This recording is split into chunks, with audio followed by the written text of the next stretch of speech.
ఎర్ర సముద్రంలో మిసైళ్ల వర్షం, అగ్నిగుండంగా మారిన మోఖా పోర్ట్, గ్లోబల్ ట్రేడ్ రూట్ పై క్షిపణుల దాడి, పశ్చిమాసియాలో ముంచుకొస్తోన్న మహాయుద్ధం. పశ్చిమాసియా అంటేనే ఒక రగిలే అగ్నిగుండం. పైకి ప్రశాంతంగా కనిపిస్తూ ఉన్నా కూడా లోపల నివురు గప్పిన నిప్పులా ఉన్న ఉద్రిక్తతలు ఇప్పుడు ఒక్కసారిగా బద్దలయ్యాయి. అంతర్జాతీయ వాణిజ్యానికి అత్యంత కీలకమైన ఎర్ర సముద్ర తీరంలో మరోసారి యుద్ధ మేఘాలు కమ్ముకున్నాయి.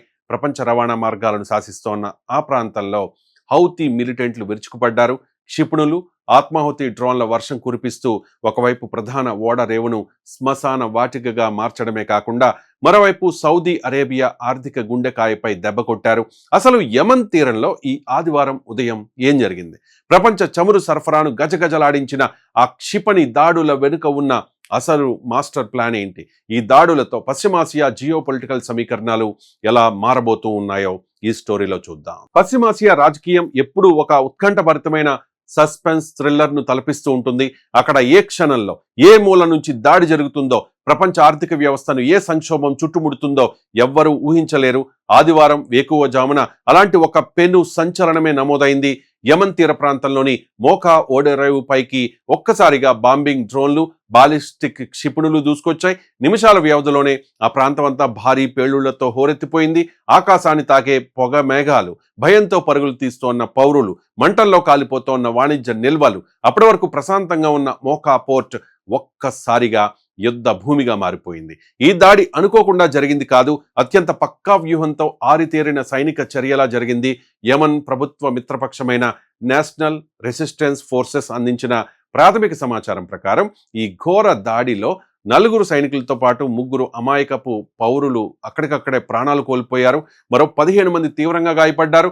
యమన్ సమాచార శాఖ వెల్లడించిన కథనం ప్రకారం పోర్టు పరిధిలోని కీలక భవనాలు, గిడ్డంగులతో పాటు కోట్లాది రూపాయలు విలువైన ఆహార నిల్వలు, అంతర్జాతీయ వాణిజ్య సరుకులు కూడా ఈ మంటల్లో కాలి బూడిదైపోయాయి. అసలు ఈ మోఖా పోర్టుకు ఉన్న ప్రాధాన్యత ఏంటి అనేదే ఇక్కడ అత్యంత ఆసక్తికరమైన అంశం. అంతర్జాతీయంగా గుర్తింపు పొందిన యమన్ ప్రభుత్వ నియంత్రణలో ఉన్న అతి ముఖ్యమైన ఓడరేవుల్లో మోఖా ఒకటి. ప్రపంచ నౌకాయానానికి అనువుగా ఇటీవల కోట్లాది డాలర్లతో పోర్టును ఆధునికీకరించారు. ఎర్ర సముద్రం ద్వారా జరిగే వాణిజ్యాన్ని శాసించే వ్యూహాత్మక ప్రాంతంలో ఈ పోర్టు ఉంది. సరిగ్గా ఈ నాడిపైనే హౌతీ మిలిటెంట్లు దెబ్బకొట్టారు. ఈ దాడికి తామే బాధ్యులమని హౌతీల సైనిక ప్రతినిధి అధికారికంగా ప్రకటించడమే కాకుండా పోర్ట్లోని సైనిక స్థావరాలు, గిడ్డంగులను లక్ష్యంగా చేసుకుని బాలిస్టిక్ క్షిపణులు ప్రయోగించామని స్పష్టం చేశారు.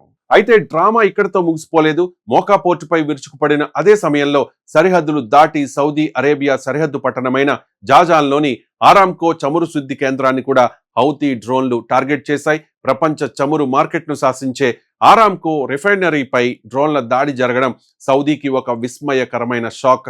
సౌదీ ఇంధన శాఖ అందించిన వివరాల ప్రకారం ఆరామ్కో ప్రాంగణంలోని ఒక విభాగంలో భారీ అగ్ని ప్రమాదం సంభవించినప్పటికీ ప్రాణ నష్టం తప్పడంతో అదృష్టవశాత్తు పెద్ద ప్రమాదం టెలిప్రింట్ కాలేదు. కానీ సౌదీ గగనతలాన్ని ఛేదించుకుని వచ్చి రిఫైనరీ వరకు డ్రోన్లు చేరుకోవడం అంతర్జాతీయ భద్రతా సంస్థల్ని దిగ్భ్రాంతికి గురి చేస్తోంది అని సౌదీ ఇంధన శాఖ ప్రకటించింది. ఈ 2 దాడుల వెనుక ఆసక్తికరమైన జియో పొలిటికల్ క్రోనాలజీ ఉంది. యమన్ గగనతలాన్ని సౌదీ అరేబియా డ్రోన్లు ఉల్లంఘించాయని, దానికి ప్రతీకారంగానే సౌదీలోని కీలక చమురు కేంద్రాన్ని లక్ష్యంగా చేసుకున్నామని హౌతీలు స్పష్టం చేస్తూ ఉన్నారు.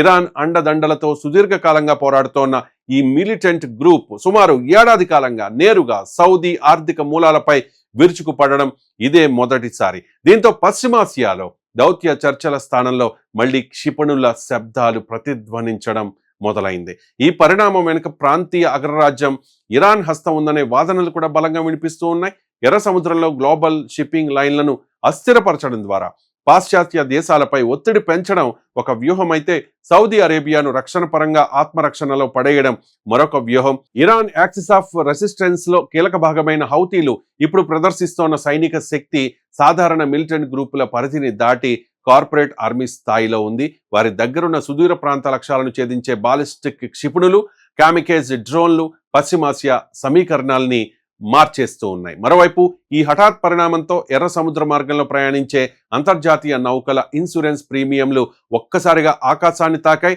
ప్రపంచ వాణిజ్యంలో అత్యంత కీలకమైన సూయజ్ కాలువ రవాణాపై కూడా ఈ ప్రభావం పడింది. క్రూడ్ ఆయిల్ సరఫరాకు ఆటంకం కలిగితే అది అంతర్జాతీయ చమురు ధరల పెంపునకు, తద్వారా భారత్ వంటి దిగుమతి దేశాలపై కూడా తీవ్ర ఆర్థిక భారాన్ని మోపేందుకు కారణమవుతుంది. తాజా దాడులతో యెమెన్ అంతర్యుద్ధం మరింత ముదిరే సూచనలు కనిపిస్తూ ఉన్నాయి.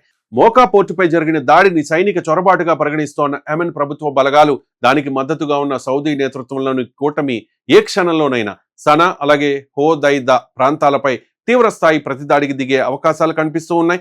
సైలెంట్ మోడ్ లో ఉన్నట్లు కనిపించిన పశ్చిమాసియా సంక్షోభం ఈ ఒక్క దాడితో మళ్ళీ మహోగ్ర రూపం దాల్చింది.